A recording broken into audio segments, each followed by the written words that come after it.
Hi, my name is Jamie Hichens. I'm a Senior Manager of Talent Acquisition at Glassdoor. Interviews can be tough, and we've combed through thousands of interview reviews and identified the top 50 common interview questions. We will cover those questions and answers over the next 5 weeks, and we're going to start at number 50 today.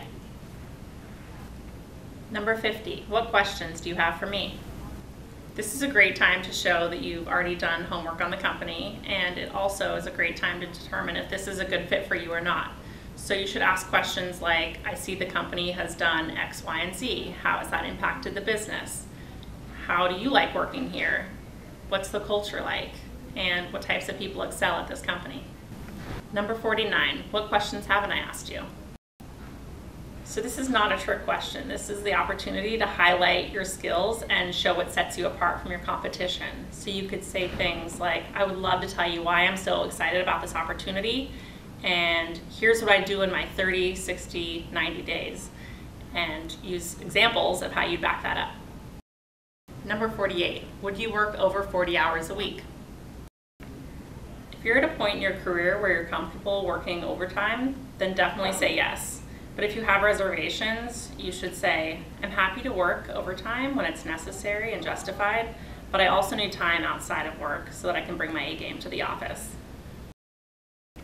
Number 47, what do you like the most and least about working in this industry?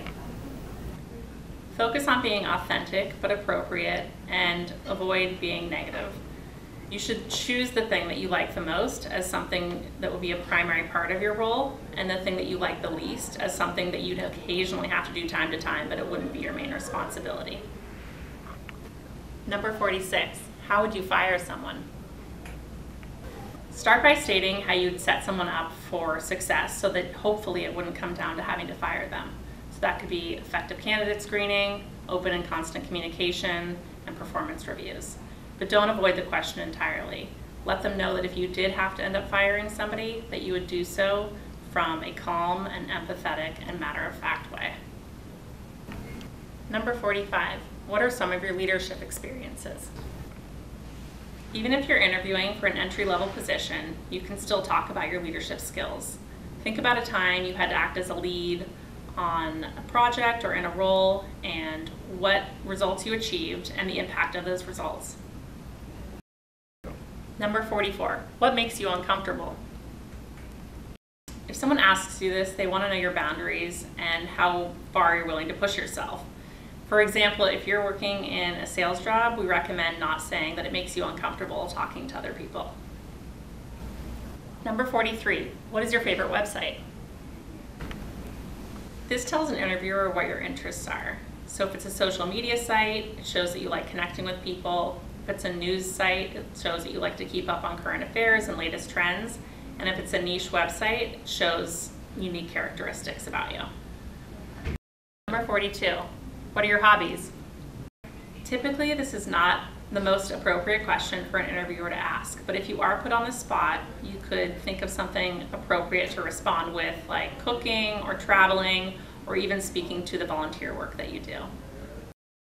Number 41, what are your coworker pet peeves? Don't think about minor things like your coworker chewing gum or tapping their pen loudly. Think of bigger picture things that would prevent the team from getting their work done and what you would do to overcome that obstacle.